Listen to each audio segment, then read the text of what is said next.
इस वीडियो में मैं आपके लिए लेकर आया हूं कीबोर्ड की F1 से लेकर के F12 तक की जितनी भी कीज़ हैं उन सभी के बारे में बताऊंगा। इनको हम फंक्शनल की भी कहते हैं।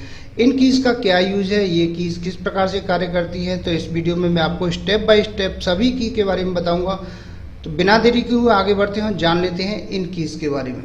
तो सबसे पहले जानते हैं F1 की के बारे में। F1 की किस प्रकार से कार्य करती है। सामने माइक्रोसॉफ्ट वर्ड मैंने ओपन कर रखा है। यहाँ माइक्रोसॉफ्ट वर्ड पे जैसे ही मैं F1 प्रेस करूँगा तो ये सामने एक खिड़की ओपन हो जाएगी जिसमें लिखा है word help and how to browse word help. अब मैं यहाँ पे गूगल क्रोम को ओपन कर लेता हूँ। गूगल क्रोम को ओपन करने के बाद में जैसे ही मैं F1 की को प्रेस करूँगा, F1 की प्रेस करने पे यहाँ पे लिखा हुआ है Google Chrome help, how can be help you. ये मेरे सामने ओपन हो जाएगा। तो मुख्य रूप से जो F1 की का यूज़ है वह हेल्प के लिए किया जाता है। अब आइए जान लेते हैं F2 फंक्शन की किस प्रकार से कार्य करती है। F2 फंक्शन की का मुख्य रूप से कार्य होता है किसी भी फाइल या फोल्डर को रीनेम करने के लिए। यहाँ सामने हमारे एक फ़ोल्डर है, इसको मैं यहाँ से रीनेम करता हूँ। इसके लिए सबसे पहले फ़ोल्डर को यहाँ पे सेलेक्ट करेंगे। सेलेक्ट करने के बाद में F2 को जैसे ही हम प्रेस करेंगे तो ये जो फाइल नेम है हमारा सेलेक्ट हो जाएगा। यहाँ से मुझे बैक स्पेस पे प्रेस करना है। यहाँ से नाम हट गया। अब मैं यहाँ पे कोई भी नाम टाइप कर सकता हूँ। मान लीजिए मैंने यहाँ पे नाम टाइप किया राजेंद्र और इसको एंटर कर देंगे। तो इस तरह से आप किसी भी फाइल या फोल्डर के नेम को रीनेम कर सकते हैं। अब यदि आप किसी भी टाइप किए हुए मैटर का प्रिंट प्रीव्यू चेक करना चाहते हैं तो इसके लिए बहुत ही आसान ट्रिक है। इसके लिए सबसे पहले कुछ टाइप कर लेते हैं, यहाँ बराबर का निशान लगाते हैं, यहाँ पे लिख लेते हैं round bracket open bracket close और एंटर प्रेस करेंगे तो यहाँ कुछ रेडीमेड जो पैराग्राफ हैं बन करके तैयार हो जाएंगे। अब हमें इस पेज का प्रिंट प्रीव्यू देखना है तो इसके लिए बहुत ही आसान कमांड है, कंट्रोल के साथ में आपको F2 प्रेस करना है। तो यहाँ सामने पेज का आप प्रिंट प्रीव्यू देख रहे हैं। तो इस तरह से आप कंट्रोल F2 को प्रेस करने के बाद में किसी भी पेज का प्रिंट प्रीव्यू देख सकते हैं। तो ये F2 जो फंक्शन की है बहुत ही काम की है। इसका यूज करके आप किसी भी मैटर का प्रिंट प्रीव्यू देख सकते हैं और या किसी भी फाइल या फोल्डर को रीनेम कर सकते हैं। आइए अब जान लेते हैं F3 फंक्शन की किस प्रकार से कार्य करती है। यहाँ सामने मैंने कुछ टाइप किया हुआ है। अब मैं चाहता हूँ कि यहाँ पे जो जितने भी पैराग्राफ हैं इनमें से कुछ पर्टिकुलर पैराग्राफ को मैं यहाँ से सेलेक्ट कर लूँगा और सेलेक्ट करने के बाद मैं उन सभी लेटर को अपर केस में, लोअर केस में और सेंटेंस केस में करना चाहता हूँ। तो इसके लिए बहुत ही आसान ट्रिक है। आपको सबसे पहले ये जो एरिया है, जितना भी आपको एरिया लेना, मान लीजिए मुझे ये पहला पैराग्राफ यहाँ से सेलेक्ट करना है, इसमें ही हमें जितनी भी कमांड है उनका यूज़ करना है। तो सिर्फ उसको सेलेक्ट करना है। सेलेक्ट करने के बाद में यहाँ शिफ्ट के साथ में आपको F3 जो फंक्शन की है उसको बस प्रेस करना है। तो आप देख रहे हैं सभी सामने जो लेटर है कैपिटल लेटर में हो गए हैं। इसके बाद में फिर से हम जो शिफ्ट है, शिफ्ट को आपको नहीं छोड़ना है, शिफ्ट की को प्रेस करके रखना है और F3 को फिर प्रेस करना है। तो ये लोअर केस हो गए।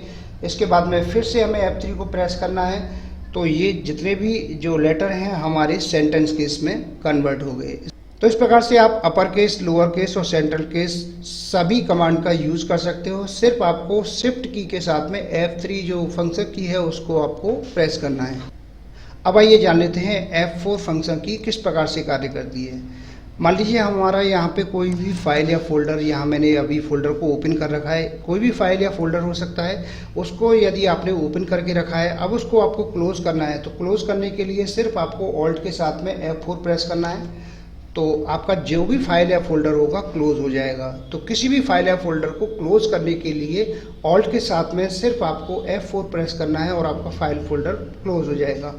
और इसका यूज़ कहाँ पे होता है? इसका यूज़ बिना माउस की सहायता से यदि आप कंप्यूटर को शट डाउन करना चाहते हैं तो सिर्फ आपको ऑल्ट के साथ में F4 प्रेस करना है और यहाँ पे एंटर कर देना है। तो हमारा जो कंप्यूटर है शट डाउन हो जाएगा। तो कंप्यूटर को शट डाउन करने या किसी भी ओपन किए हुए फाइल या फोल्डर को क्लोज करने के लिए ऑल्ट के साथ में F4 जो की है हम उसको प्रेस करते हैं। तो ये जो कमांड है हमारी काम करती है। तो इसलिए F4 कमांड बहुत ही काम की कमांड है। इसका यूज़ करके आप कंप्यूटर को शट डाउन कर सकते हैं और किसी भी ओपन किए हुए फाइल फोल्डर को क्लोज कर सकते हैं। अब आइए जान लेते हैं F5 फंक्शन की के बारे में। मैं जानता हूँ इस की के बारे में लगभग सभी लोग जानते हैं। ये कीज़ जो कंप्यूटर है उसको रिफ्रेश करने के लिए काम में आती है। इसके लिए जब भी हम कंप्यूटर को रिफ्रेश करते हैं तो सिर्फ आपको F5 जो की है उसको प्रेस करके रखना है इस प्रकार से। तो यहाँ सामने हमारे जितने भी सॉफ्टवेयर हैं, जितने भी हमारे जो फाइल या फोल्डर हैं या जितने भी हमारे सॉफ्टवेयर हैं, सभी आप देख रहे हैं ब्लिंक करने लग जाते हैं इस प्रकार से। तो यहाँ से ये रिफ्रेश हो रहे हैं, ये सिर्फ आप F5 को प्रेस करेंगे, F5 प्रेस करने पर ही ये कंप्यूटर हमारा रिफ्रेश होता है। तो ये कमांड हमारी बहुत ही काम की कमांड है। इसका माउस का यूज़ करके भी हम रिफ्रेश कर सकते हैं इस तरह से। अब आइए जान लेते हैं F6 फंक्शन की के बारे में। ये की मुख्य रूप से जो हमारा ये टास्क बार है इसको मैनेज करने के लिए काम में आती है। यहाँ सबसे पहले जैसे ही हम F6 प्रेस करेंगे, F6 प्रेस करने के बाद में स्टार्ट बटन वाला जो ऑप्शन है हाईलाइट होने लग जाएगा। इसी प्रकार से जैसे ही हम आगे F6 को प्रेस करेंगे तो यहाँ जितने भी आइकन देख रहे हैं सभी हाईलाइट होना शुरू हो जाएंगे। इस प्रकार से स्टेप बाय स्टेप ये जो आइकन है हाईलाइट होना शुरू हो जाते हैं। तो ये जो हमारी F6 फंक्शन की है मुख्य रूप से जो टास्क बार है उसको मैनेज करने के लिए काम में आती है। ये बहुत ही काम की कमांड है। इस कमांड का यूज़ करके आप अपने काम को और भी बेहतर तरीके से कर सकते हो बिना माउस की सहायता से। आज की इस वीडियो में मैंने आपको F1 से लेकर के F6 तक जो भी की थी उन सभी के बारे में स्टेप बाय स्टेप आपको बताया कि बिना माउस की सहायता से आप इन कीज़ की सहायता से अपने कंप्यूटर पर वर्क आसानी से कर सकते हैं। अब जो बची हुई की हैं उन सभी को मैं आपको अगली वीडियो में कवर करूंगा। तो आज के वीडियो में बस इतना ही। जय हिंद, वंदे मातरम।